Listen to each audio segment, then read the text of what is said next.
عن ابن عمر رضی اللہ تعالی عنہما قال قال رسول اللہ صلی اللہ علیہ وآلہ وسلم اذا اکل احدکم فلیأکل بیمینہ وَإِذَا شَرِبَ فَلْيَشْرَبْ بِيَمِينِهِ رواہ مسلم۔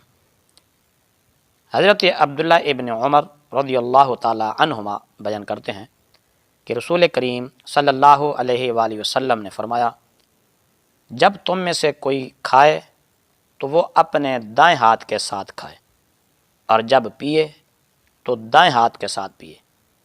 اس حدیث پاک کو امام مسلم نے روایت کیا ہے۔